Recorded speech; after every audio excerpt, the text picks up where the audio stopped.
और दोस्तों क्या हाल चाल है। तो आज की हमारी सुपर टेट की साइंस क्लास में हम लोग टॉपिक पढ़ेंगे फोर्स या बल, जो भी आप कह लीजिए। एक चीज़ आप लोग बताओ यार, पढ़ाई नहीं कर रहे हो क्या? क्योंकि जो पिछली वीडियो थी वहाँ पे आप लोग का रिस्पांस बहुत ही कम है। इससे पता चलता है कि आप लोग पढ़ाई नहीं कर रहे हो। देखिए यार, साइंस एक बहुत बड़ा टॉपिक है, इसको आप 10 दिन में ख़त्म नहीं कर सकते हैं। तो अभी आपके पास टाइम है तो ख़त्म कर लीजिए। और सुपर टेट के साइंस में एक अच्छे लेवल के क्वेश्चन पूछे जाते हैं, है ना। तो जब भी आप वीडियो पे आए तो पूरी वीडियो देख कर ही जाएँ, ठीक है। और लोगों को शेयर करो और लोगों को बोलो यार चैनल को सब्सक्राइब करें। आप भी करो, बेल आइकन भी दबाओ, जो भी करना है आप लोग करो, लेकिन पढ़ाई करो कुल मिला के। तो सबसे पहले हम लोग बात करते हैं कि बल क्या है। मान लो आपके पास एक दरवाजा है, अब इस दरवाजे को आप कैसे खोलोगे? या तो इसे आप धक्का दो या इसे आप अपनी ओर खींचो, तभी तो खोल पाओगे। तो कहने का मतलब ये हुआ कि बल एक प्रकार का धक्का या खिंचाव है। बस बहुत ही आसान भाषा में कहेंगे हम कि बल एक प्रकार का धक्का या खिंचाव है। चलिए, इसके अलावा भी एक डेफिनेशन है बहुत अच्छी, इसको समझते हैं क्या है। बल वह बाह्य कारक है जो किसी वस्तु की आकृति या अवस्था में परिवर्तन करता है या करने की चेष्टा करता है। तो ये जो हमारी डेफिनेशन है वो कहाँ से आई है? न्यूटन के पहले नियम से। ये पूछता भी है कि बल की डेफिनेशन कहाँ से आई है। ये बल न्यूटन के फर्स्ट लॉ से आई है। कैसे समझते हैं? न्यूटन का फर्स्ट लॉ क्या था? अगर कोई वस्तु विराम अवस्था में है तो विराम अवस्था में ही रहेगी, अगर गतिमान है तो गतिमान ही रहेगी। कब तक? जब तक कि उस पर कोई एक्सटर्नल फोर्स ना लगाया जाए, है ना। ये था। तो वहीं से हम ये कह सकते हैं कि बल वह बाह्य कारक है जो किसी वस्तु की अवस्था में परिवर्तन कर देता है या कोशिश करता है, ठीक है। अब ये तो हो गई हमारी परिभाषा। अब इसको थोड़ा और समझते हैं, इसका गणितीय रूप देखते हैं कि क्या मतलब है इसका फोर्स का, है ना। तो अगर मैं आपसे ये कहूँ कि m द्रव्यमान की कोई वस्तु थी, उस पर आपने F फोर्स लगाया और उस वस्तु में A त्वरण उत्पन्न हो गया। भाई त्वरण क्यों आएगा? क्योंकि आप जब किसी वस्तु पे फोर्स लगाते हो तो वो आगे की तरफ मूव होगी, सीधी सी बात है ना। और जब वस्तु चलने लगती है तो उसमें क्या होगा? त्वरण उत्पन्न होगा। क्लियर है ये चीज़? तो जो फोर्स आपने लगाया था वो क्या होगा?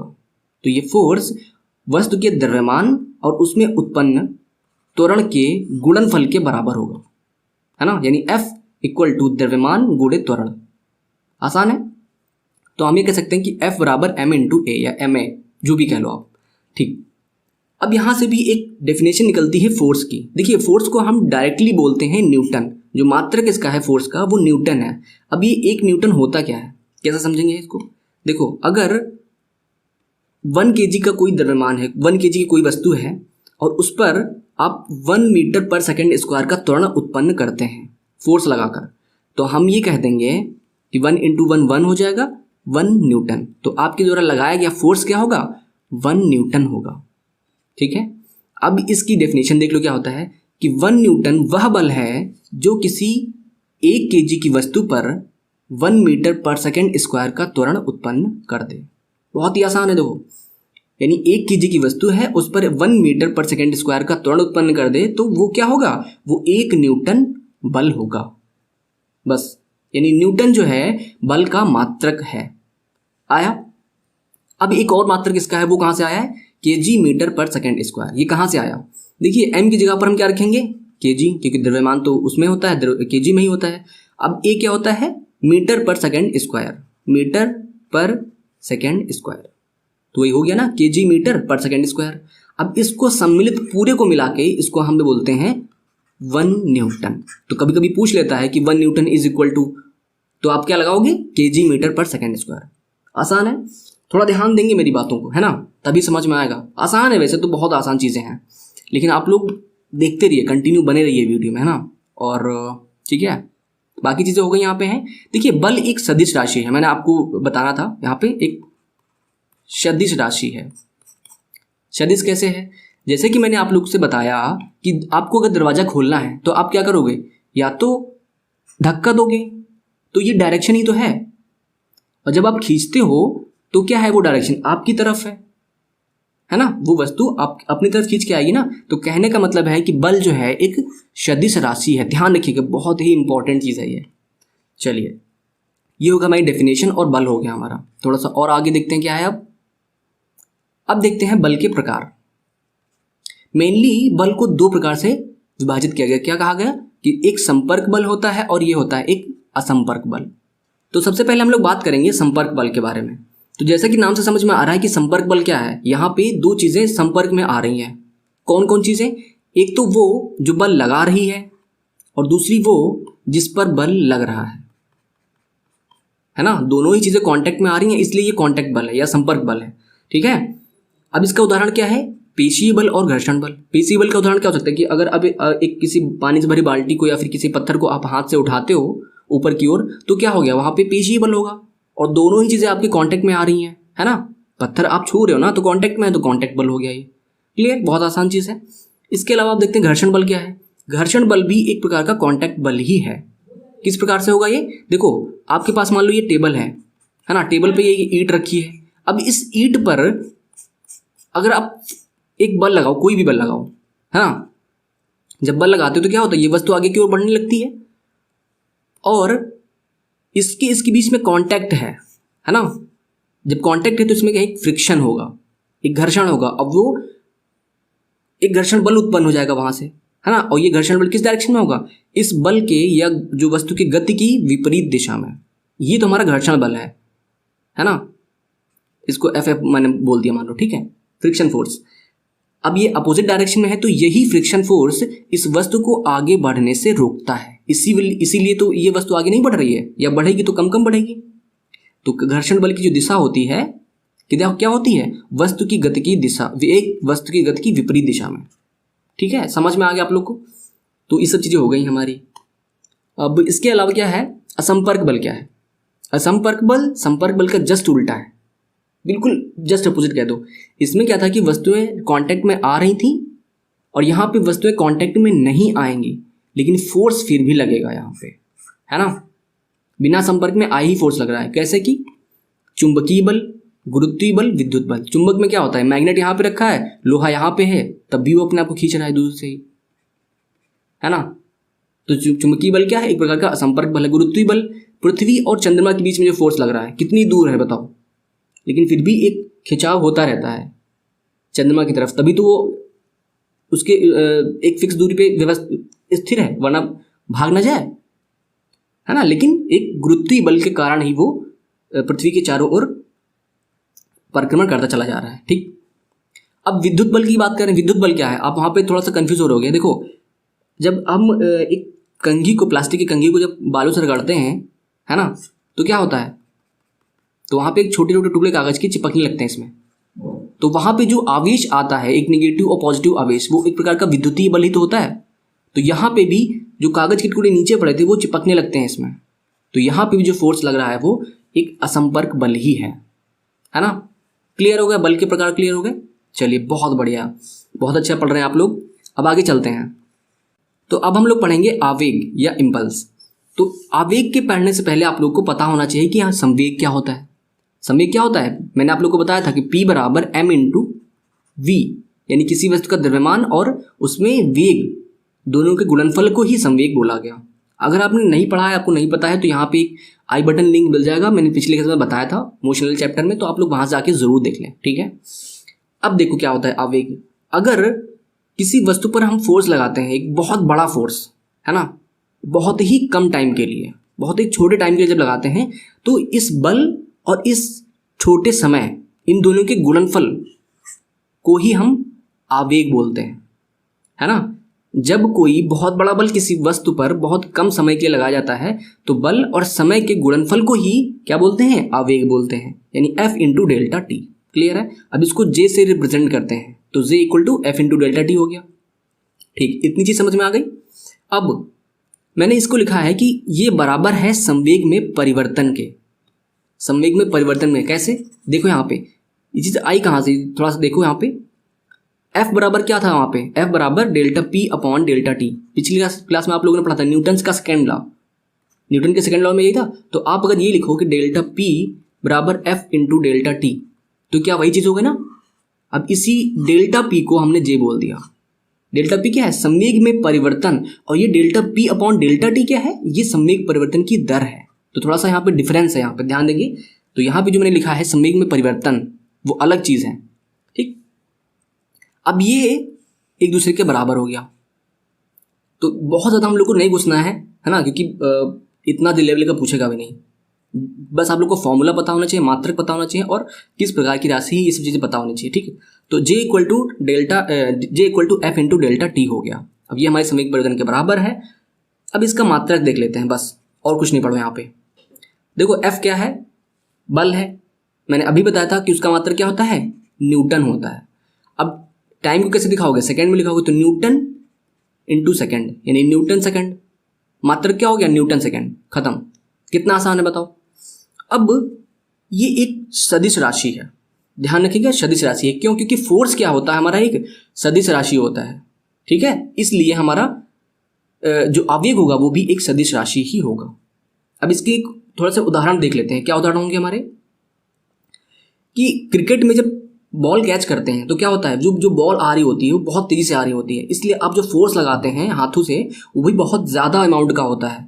लेकिन कितनी देर में आपको कैच लेने में कितना टाइम लगता है, माइक्रो सेकेंड्स लगते हैं, है ना। या इससे बढ़िया एग्जाम्पल आप देख लो, यहाँ पे क्या दिया हुआ है कि बैट्स, जब आप किसी बॉल को जब बैटिंग कर रहे होते हो तो बॉल कितनी तेज से आती है, और आप जो बैट मारते हो वो भी कितनी ताकत से मारते हो, वहाँ पे फोर्स जो होता है बहुत ज़्यादा होता है ना। और उसको जो फोर्स लगाने में टाइम कितना होता है, यानी जब बॉल टच कर रही होती है कितनी देर के लिए टच करती है, बहुत ही माइक्रो सेकेंड के लिए टच होती है ना।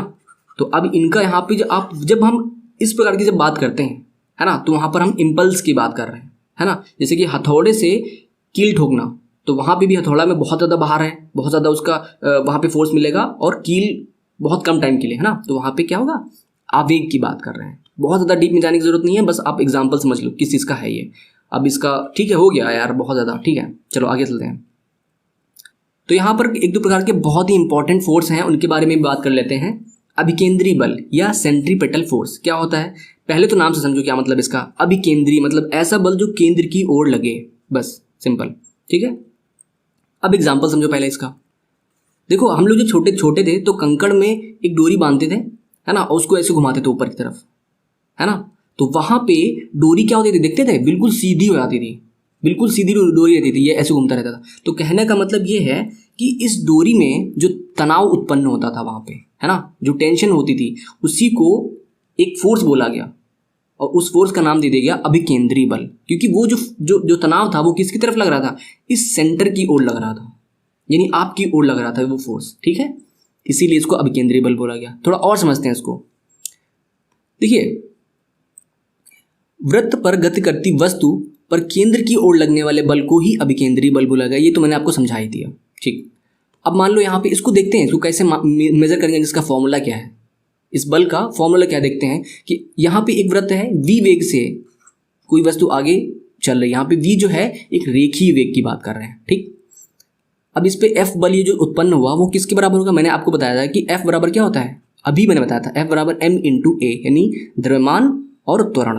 तो m क्या है यहाँ पे, इस जो कंकड़ या जो भी चीज़ है, जो बॉल है आपकी, उसका द्रव्यमान है, और इसमें जो त्वरण उत्पन्न होगा वो है।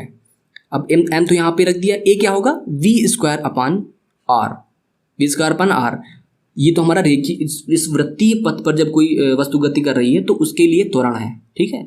आपको बहुत ज़्यादा समझने की जरूरत नहीं है, डायरेक्टली आप इसका फॉर्मूला याद कर लो, है ना। इसको जब मल्टीप्लाई करोगे तो क्या हो जाएगा, M V square upon R. तो F equal to M V square upon R, बस हो गया हमारा, ठीक।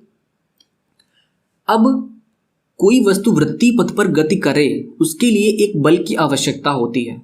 अब वो जो बल होता है वही केंद्रीय अभिकेंद्री बल। अगर ये अभिकेंद्री बल ना लग रहा हो तो ये वस्तु एक वृत्तीय पथ पर गति नहीं करेगी। कैसे, समझो। अगर आप मान लो घुमा रहे थे उसको, ठीक है, एकदम से आप रस्सी छोड़ दो तो क्या होगा, वो वस्तु आगे की तरफ भागती हुई चली जाएगी, है ना।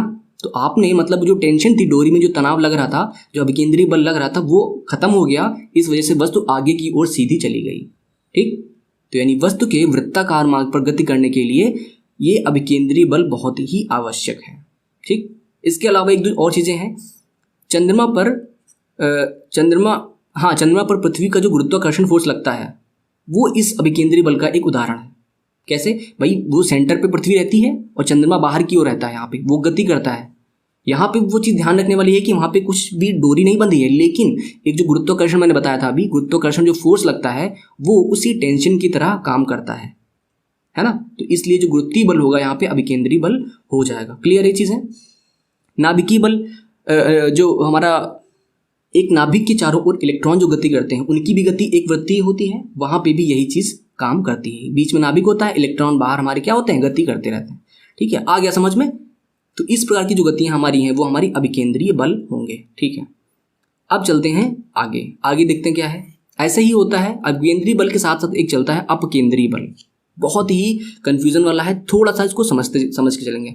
अपकेंद्रीय बल यानी कि सेंट्रीफ्यूगल फोर्स। तो सबसे पहले आप लोग ये झूला देखिए। अगर ये झूला समझ में आ गया तो आप ये समझ लीजिए कि आपको अपकेंद्रीय बल भी समझ में आ गया। ठीक है, देखिए ऐसा झूला आप लोगों ने देखा होगा कि बीच में एक पिलर होता था और किनारे एक में एक परिधि होती थी, और परिधि में एक किनारे कुर्सियां बंधी होती थी, या फिर कभी आप लोगों ने घोड़े वगैरह देखे होंगे, उस पर बैठ के बच्चे झूलते थे। ये गोल गोल घूमता था, है ना। तो जब ये गोल घूमता था तो आप अगर बैठे उस पर, आपने फील किया होगा कि एक फोर्स लग रहा है, इस फोर्स की वजह से हम लोग बाहर की ओर भाग रहे हैं, है ना। ये तो घूम रहा है, हम है तो फिक्स, लेकिन फिर भी ये जो कुर्सियां होती थी वो इस पिलर से दूर भागती थी, है ना। लगता था ऐसा। जब वो फोर्स लग रहा आपको, वो जो फोर्स फील हो रहा था, वही फोर्स हमारा क्या होता था, अपकेंद्रीय बल था। थोड़ा सा अंतर समझेंगे यहाँ पे। अभिकेंद्रीय में फोर्स केंद्र की ओर लगता है और अपकेंद्रीय में केंद्र से दूर की ओर जाता है। ठीक है, यहाँ पे देखेंगे पिछले जो मैंने डायग्राम बनाया था, देखो क्या था यहाँ पे जो अंदर की ओर फोर्स लग रहा है ये हमारा अभिकेंद्रीय बल है, और यहीं पे जब भाई ये वस्तु क्या थी, ये गतिमान है वृत्तीय पथ पर। अब जब फोर्स इस वस्तु पर बाहर की ओर लगेगा, ठीक है ना, केंद्र से, ये केंद्र है, केंद्र से बाहर की ओर लगेगा तो क्या हो जाएगा, हमारा अपकेंद्रीय बल हो जाएगा। थोड़ा और इसको समझते हैं कि मतलब क्या है। देखो पहली बात ये होगी, डायरेक्शन तुमको पता चल गया किधर है, केंद्र से दूर है, लेकिन ये है किसके बराबर, इसको कैसे मापोगे, तो ये भी हमारा अभिकेंद्रीय बल के बराबर ही होता है। इसकी जो वैल्यू है वो अभिकेंद्रीय बल के बराबर ही होती है। ठीक, और एक चीज़ जो बहुत ज़्यादा इंपॉर्टेंट यहाँ पे है वो ये है कि यह एक प्रकार का छद्म बल है। छद्म बल आप कह सकते हो काल्पनिक बल। अब ये बल आप फील करते हो लेकिन फिर भी इसको काल्पनिक क्यों बोला गया, ये बात होती है फ्रेम ऑफ रेफरेंस की। किस रेफरेंस से आप इसको देख रहे हैं फोर्स को। बहुत डीप में जाने की जरूरत नहीं है, लेकिन फिर भी अगर मैं ये कहूँगा कि अगर आप कुर्सी पर बैठे हो तभी आप उस फोर्स को फील कर सकते हो। जो बाहर खड़ा इंसान आपको देख रहा होगा वो इस फोर्स को पहचान नहीं पाएगा। ठीक है, उसको समझ में नहीं आएगा कि क्या चल रहा है। इसीलिए इसको फ्रेम ऑफ रेफरेंस की वजह से इसको बोला गया कि यह एक छद्म बल है। ये बहुत इंपॉर्टेंट चीज़, ये सेंटेंस ही बहुत इंपॉर्टेंट है, पेपर में डायरेक्टली पूछा जा सकता है कि कौन सा बल यहाँ पे छद्म बल है। अब केंद्रीय बल, अब केंद्रीय बल, एक दो और बल देखेगा कोई। ठीक है, तो यहाँ पे ध्यान देने वाली बात, जो बल, आप ये एग्जाम्पल ही याद रखो, सीधी बात है ना, झूले वाला। ठीक, तो ये भी हमारा एक प्रकार से जो बल होगा, ये भी हमारा, जितने भी बल हमारे हैं वो सब हमारे एक सदिश राशियाँ हैं। क्लियर है। ठीक, अब इसके उदाहरण देख लेते हैं जो कि बहुत इंपॉर्टेंट है। उदाहरण भी डायरेक्टली पूछे जाते हैं। क्या उदाहरण है, जो वॉशिंग मशीन जो गति होती है, जो वॉशिंग मशीन जो वर्क करती है, वो इसी कॉन्सेप्ट पे काम करती है, अपकेंद्रीय बल पे। देखो जब वॉशिंग मशीन आप जब खोलते हैं, जब कपड़े सूख जाते हैं, सूखने के बाद देखिए कि जो कपड़े होते हैं बिल्कुल किनारे साइड में होते हैं, है ना, किनारे लगे होते हैं, बीच में कुछ भी नहीं होता है। वो इसीलिए होता है क्योंकि अपकेंद्रीय बल लग रहा होता है। ऐसे ही दूध की जब क्रीम निकाली जाती है तो वहाँ पे भी ऐसा ही कुछ होता है, क्योंकि वहाँ पे भी घुमाते हैं ना, देखा होगा आप लोगों ने निकालते हुए। और जब कार मुड़ती है ना, जब मान लो कार आप इधर को मोड़ो, इधर की ओर ऐसे चल रही थी, ऐसे मुड़ी, तो आपने देखा होगा कि आपका जो सिर है वो इधर की ओर झुकता है। कार इधर मुड़ रही है, कार इधर जा रही है, लेकिन आप झुक रहे हो इधर, यानी कि जिस डायरेक्शन में झुक रहे हो, जा रही है कार, उसकी जस्ट अपोजिट डायरेक्शन में। वही तो हो रहा है। अब इसका केंद्र कहीं यहाँ पे होगा। ठीक, समझ में आ गया आप लोग को ना। तो ये जो उदाहरण है ये बहुत इंपॉर्टेंट है, आप लोग ध्यान रखिएगा। ठीक, क्लियर है, टॉपिक क्लियर हो गया हम लोग का, है ना। थोड़ा मैं ज़्यादा समझाने की कोशिश करता हूँ, शायद आप लोग को हो सकता हो कि आप बोर हो जाते हो।